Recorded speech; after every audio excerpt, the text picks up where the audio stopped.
Oke, selamat pagi adik-adik semua. Nah, kembali lagi kita kepada materi pembelajaran bahasa Indonesia kelas 10. Nah, di pembelajaran sebelumnya kita sudah membahas tentang teks laporan hasil observasi, dan untuk bab 2 kita belajar tentang teks eksposisi.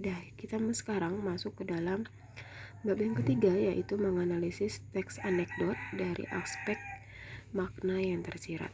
Oke, mari kita simak baik-baik. Nah, yang pertama kita masuk ke dalam pengertian teks anekdot. Teks anekdot adalah sebuah cerita singkat yang menarik dan lucu yang berisi pengalaman seseorang yang tidak biasa.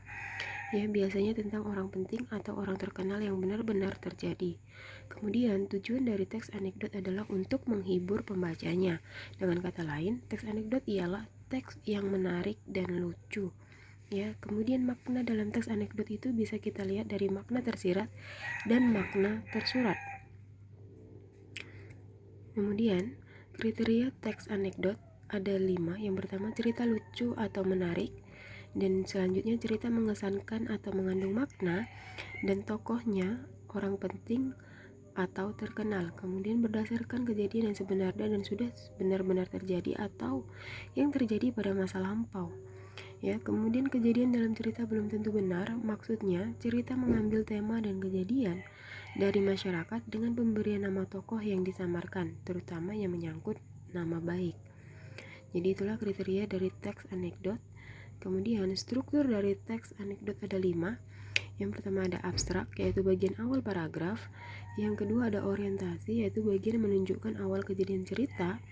Dan yang ketiga itu ada krisis, yaitu dimana bagian ini menjadi hal atau masalah unik yang terjadi. Oke.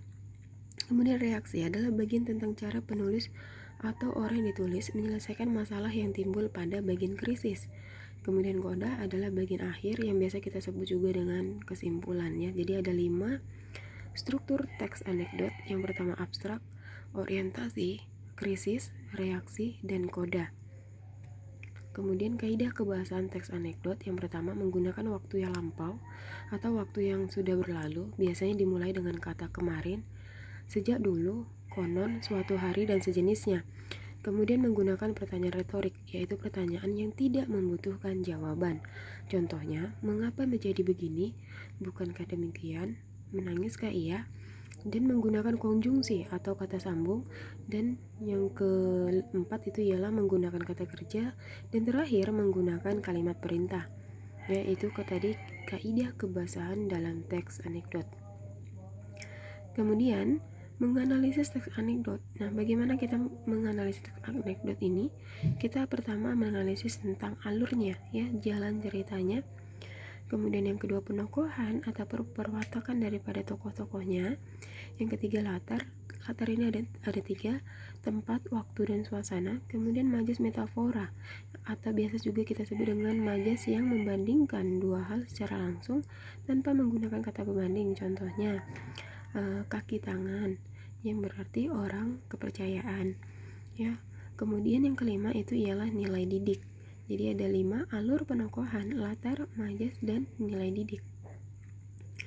Kemudian kriteria penilaian teks anekdot. Yang pertama, ceritanya lucu. Kemudian yang kedua, cerita menyindir atau memberi nasihat.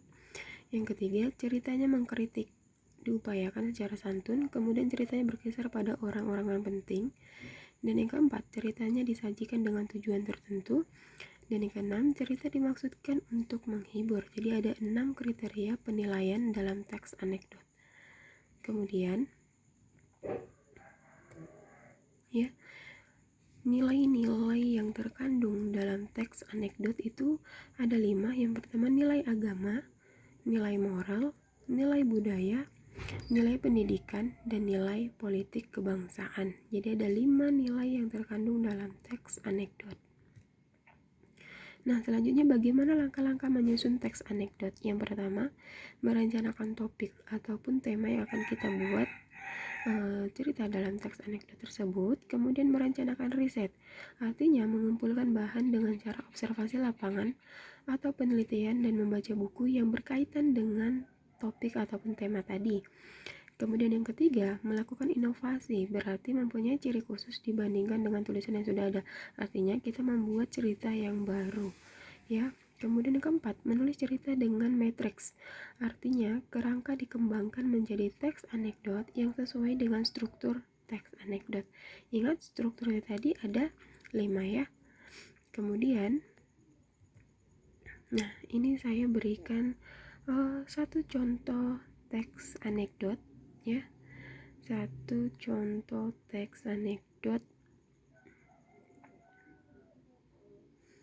tentang baju termahal. Kemudian ini dia struktur teks anekdotnya. Jadi setelah kita membuat teks anekdot itu, kita analisis kembali berdasarkan strukturnya. Ingat, strukturnya itu kita mulai dari abstrak. Jadi dari cerita tadi kita bisa tahu bahwasannya abstrak ataupun pendahuluannya ada di paragraf pertama. Kemudian orientasi, ya. Ini kejadian awal yang mengarah ke cerita krisis. Di sini terjadi hal-hal yang lucu, hal menarik terjadi pada bagian krisis.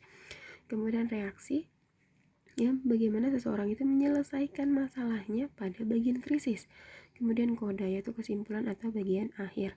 Ya, jadi setelah kita buat teksnya, kita juga menganalisis struktur teks anekdotnya. Oke, nah sekarang kita masuk ke dalam tugasnya ya. Tugas dari materi ini ialah carilah sebuah contoh teks anekdot ya, atau mau buat sendiri juga boleh, dan analisis strukturnya. Seperti contoh yang saya buat tadi ya, tentang baju termahal, dan kalian analisis berdasarkan strukturnya.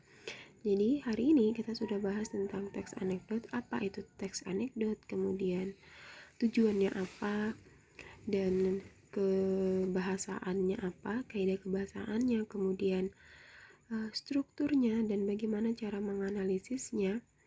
Nah, kita masuk ke dalam tugasnya. Carilah sebuah contoh teks anekdot dan analisis strukturnya. Kalian boleh cari teks anekdot itu dari internet, atau dari koran juga boleh, atau dari buku-buku lain juga boleh ya. Nah, semoga kalian memahami materi kita kali ini, dan saya akhiri dengan assalamualaikum warahmatullahi wabarakatuh. Selamat pagi semuanya dan tetap semangat.